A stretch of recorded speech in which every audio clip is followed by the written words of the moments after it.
Hello my students, आज की इस वीडियो के अंदर हम स्टार्ट करने जा रहे हैं 9th class physics chapter number 5 law of gravitation.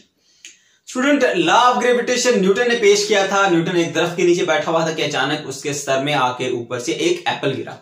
तो न्यूटन ये सोचने लगा कि आखिर ये एप्पल ऊपर से नीचे क्यों आया है, नीचे से ऊपर भी जा सकता था, इसकी क्या वजह है। उसने सोचना शुरू किया और उसके बाद फिर उसने रिसर्च के बाद एक लॉ पेश किया जिसको हम लॉ ऑफ ग्रेविटेशन कहते हैं। लॉ ऑफ ग्रेविटेशन क्या कहता है? लॉ ऑफ ग्रेविटेशन ये बताता है every body in the universe attract every other body. इस कायनात के अंदर मौजूद हर बॉडी दूसरी बॉडी को अपनी तरफ अट्रैक्ट करती है विद द फोर्स, उस फोर्स के साथ which is directly proportional to product of masses and inversely proportional to square of distance between their centers। अब बच्चों, आपके लिए इसको समझना थोड़ा सा मुश्किल होगा क्योंकि इसमें जो टर्म्स इस्तेमाल हुई हैं जब तक आपको वो क्लियर नहीं होगी आपको समझ में नहीं आएगा। हम पहले ये क्लियर करते हैं कि ये डायरेक्ट प्रोपोर्शनल और इनवर्स प्रोपोर्शनल क्या होता है, क्योंकि जब तक आपको एबीसी नहीं आएगी स्पेलिंग तो कभी नहीं आएंगे। तो पहले बेसिक्स सीखेंगे, बेसिक्स के बाद फिर हम इस टॉपिक की तरफ आएंगे और आपको अच्छे से समझ आएगी डायरेक्ट प्रोपोर्शनल क्या होता है बच्चों और इनवर्स प्रोपोर्शनल क्या होता है। दो चीजों के दरमियान ऐसा ताल्लुक कि जिसमें एक चीज के इंक्रीज करने से दूसरी चीज भी इंक्रीज करे, या एक चीज के डिक्रीज करने से दूसरी चीज भी डिक्रीज करे। तो इसका क्या मतलब होता है? इसका मतलब होता है कि इन दोनों के दरमियान डायरेक्ट रिलेशन है। मैं आपको एक एग्जांपल बताता हूं बच्चों। आप इधर नंबर ऑफ शर्ट्स में लिख देते, नंबर ऑफ शर्ट्स, और इधर जो आपका बिल बनेगा, बिल मैं बी से डिनोट करता हूं। शर्ट्स को एस से डिनोट किया, बिल को मैंने बी से डिनोट किया। ये दो चीजें, अब इनके दरमियान रिलेशन आपने चेक करना है। मैं एक शर्ट परचेज करता हूं, मेरा बिल बनता है 1000। अगर मैं 2 शर्ट्स परचेज करता हूं तो बिल बनेगा 2000। अगर 3 शर्ट्स परचेज करता हूं तो बिल बनेगा 3000। अब जरा रिलेशन चेक करें। जैसे जैसे आप नंबर ऑफ शर्ट्स को बढ़ाते जा रहे हो वैसे वैसे आपका बिल बढ़ता जा रहा है। आप अगर कम कर दो एक शर्ट, 2 शर्ट्स रख लो तो आपका बिल भी कम हो जाएगा। आप एक शर्ट और कम कर दो, एक शर्ट ले लो तो आपका बिल और कम हो जाएगा। अब जरा रिलेशन चेक करें कि जैसे जैसे नंबर ऑफ शर्ट इंक्रीज करती जाएंगी वैसे वैसे बिल भी बढ़ता जाएगा। तो इस तरह का ताल्लुक दो चीजों के दरमियान, उसको हम बोलते हैं डायरेक्ट रिलेशन। अब इनवर्स रिलेशन को भी समझ लेते हैं। इनवर्स रिलेशन को हम ऐसा करते हैं कि अब हम ये नंबर ऑफ शर्ट्स और रेट की बात कर लेते हैं। मैं इधर आर लिख देता हूं, आर का मतलब होता है रेट। रेट क्या है? आप एक शर्ट परचेज करते हैं, या 100 चले, 100 शर्ट कह लेते हैं हम।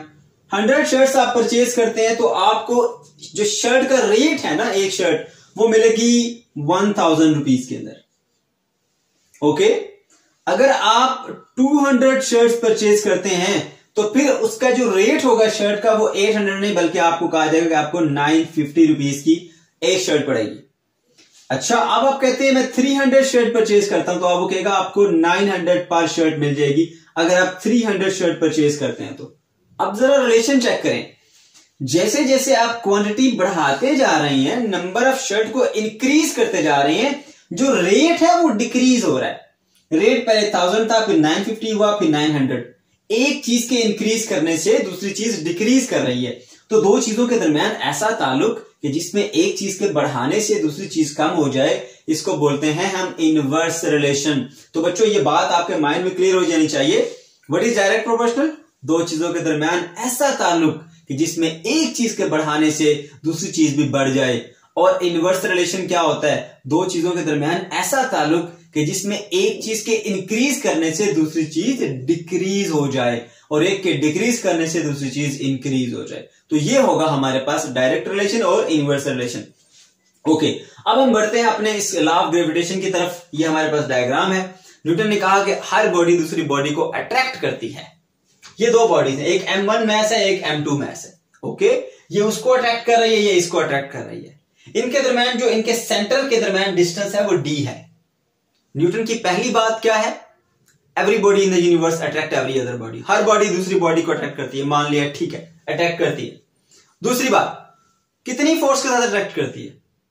Force is directly proportional to product of the masses. इसका मैस कितना है, इसका मैस कितना है, M1 है, M2 है। प्रोडक्ट का मतलब होता है मल्टीप्लाई करना, दोनों को करो multiply. m1 multiply by m2 क्या बनेगा, m1 m2। तो इनके दरमियान फोर्स कितनी होगी, that force is directly proportional to m1 m2। पहली बात आ गई हमारे पास, force is directly proportional to m1 m2। ये थी इसकी स्टेटमेंट की सेकंड पार्ट। थर्ड पार्ट में क्या बताता है, force is inversely proportional to square of distance between their centres, कि इनका सेंटर मैस का ये है, इसका सेंटर ये है, इनके दरमियान डिस्टेंस को हम ये शो कर रहे हैं, डी से शो किया। न्यूटन कहता है जितना ज्यादा इनमें डिस्टेंस होगा, ठीक है, उतनी इनके दरमियान फोर्स कम होगी। Force is inversely proportional to square of distance. तो हमने इसको मैथमेटिकली यूं लिखा, force is inversely proportional to square of distance. जब इनवर्स लिखते हैं तो 1 बाय लिखते हैं, 1 डिवाइडेड बाय डी स्क्वायर, क्योंकि डिस्टेंस इनवर्स में है इसलिए 1 डिवाइडेड बाय डी स्क्वायर लिखा।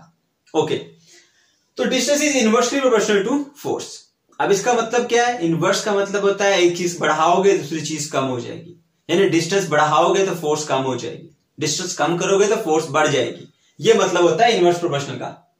और डायरेक्ट का मतलब क्या था, force is proportional to m1 m2, मतलब फोर्स बढ़ाओगे मास बढ़ेंगे तो फोर्स बढ़ जाएगी, मास और बढ़ाओगे फोर्स और बढ़ जाएगी। अब इस चीज को आपका माइंड कैसे एक्सेप्ट करे, आप किस तरह से याद रख सकते हैं इसको, हम उसको समझ सकते हैं with the help of magnets. Magnets की हेल्प से आपको याद रहेगा, क्योंकि भूल जाता है, मिक्स हो जाता है, इसलिए मैंने एग्जांपल आपको ऐसी दी है कि आपको याद रहे। अब बच्चों ये मैग्नेट है और एक ये मैग्नेट है, एक ये सेट ऑफ मैग्नेट है, ये 3 सेट ऑफ मैग्नेट्स आपको नजर आ रहे होंगे। इसका मैस आपको सबसे स्मॉलर नजर आ रहा होगा, इसका इंटरमीडिएट और ये सबसे लार्जर मैस है। आप खुद फील करेंगे दोनों को हमने इक्वल डिस्टेंस पे रखा हुआ है। आपका क्या ख्याल है, क्या इन सब के दरमियान जो फोर्स ऑफ अट्रैक्शन होगी वो सेम होगी? ये छोटे मैग्नेट्स भी उतनी ज्यादा फोर्स ऑफ अट्रैक्शन रखेंगे जितनी ये बड़े मैग्नेट? तो आंसर है नो। बड़े बड़े मैग्नेट्स होते हैं, अगर ऐसे जुड़ जाते हैं तो शायद आप उसको हटा भी ना पाए, इतनी ज्यादा स्ट्रॉन्ग फोर्स के साथ वो जुड़ जाते हैं। छोटे मैग्नेट से जुड़ गए तो आपने फौरन से हटा लिया। जितना मैस स्मॉल है मैग्नेट का उतनी उनके दरमियान फोर्स कम है। तो इसी तरह आप याद रखेंगे कि दो मैसेज के दरमियान अगर हम फोर्स की बात कर रहे हैं, जितने बड़े बड़े मैसेज होंगे उतनी ज्यादा फोर्स ऑफ अट्रैक्शन होगी, जितने मैसेज स्मॉलर होंगे उतनी फोर्स ऑफ अट्रैक्शन भी स्मॉलर होगी। ओके, दूसरी बात न्यूटन ने क्या बताई थी, force is inversely proportional to square of distance, यानी जितना ज्यादा फासला बढ़ाते जाओगे उतनी फोर्स कम होती जाएगी। इनवर्स रिलेशन का यह मतलब होता है।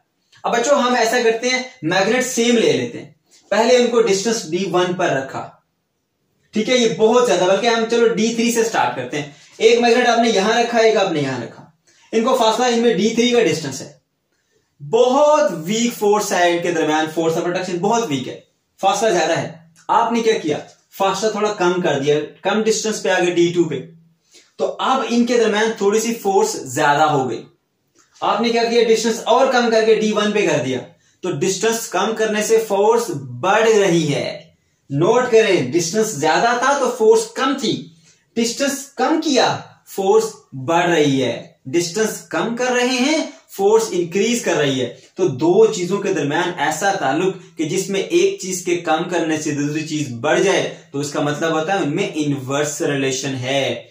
तो इस तरह से हम याद रख सकते हैं कि डिस्टेंस जैसे जैसे हम इसका इंक्रीज करते जा रहे हैं तो फोर्स कम होती जाएगी, जैसे जैसे डिस्टेंस कम करते जाएंगे तो फोर्स ज्यादा होती जाएगी। तो एक्सपेरिमेंटली ये चीज डिस्कवर की गई और फिर बताया कि इनके दरमियान जो फोर्स है वो इनवर्सली प्रोपोर्शनल है स्क्वायर ऑफ डिस्टेंस के।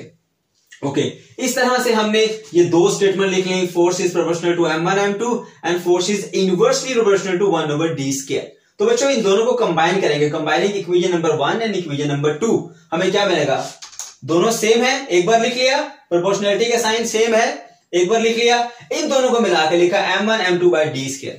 तो जब भी आपके पास फिजिक्स में प्रोपोर्शनैलिटी का साइन आता है आप उसको रिमूव करते हैं और साथ में लगाते हैं आप एक कांस्टेंट जो कि कैपिटल G है। तो ये है हमारा लॉ ऑफ ग्रेविटेशन। अब बच्चों इसमें जो G की वैल्यू होती है वो कितनी होती है, ग्रेविटेशनल कांस्टेंट है ये, जिसको हम कांस्टेंट ऑफ प्रोपोर्शनैलिटी भी कहते हैं। इसकी वैल्यू होती है 6.673 multiply by 10⁻⁻11 newton metre square पर किलोग्राम स्क्वायर। तो ये रहा इसका यूनिट। अब कुछ टेक्निकल पॉइंट्स हैं उनको डिस्कस करते हैं बच्चों के, क्या हम ये जो पढ़ते हैं every body in the universe attract every body, तो मेरे आसपास की जो ऑब्जेक्ट हैं वो मुझे अट्रैक्ट क्यों नहीं करती? अब ये क्वेश्चन आपके माइंड में आएगा। आपकी क्लास के अंदर आपके पास डिफरेंट चेयर्स पड़ी हुई हैं, आपको अट्रैक्ट क्यों नहीं करती? आपके पास बैठे हुए लोग आपको अट्रैक्ट क्यों नहीं करते?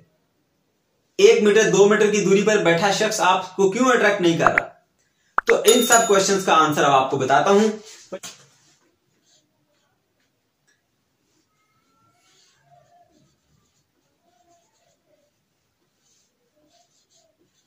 बच्चों लॉ ऑफ ग्रेविटेशन हमारे पास ये फॉर्मूला है, इसके अंदर जो है वो जी हमारे पास ग्रेविटेशनल कांस्टेंट है, जिसकी वैल्यू होती है 6.673 इंटू 10 की power -11 multiply by m1 m2 over D square.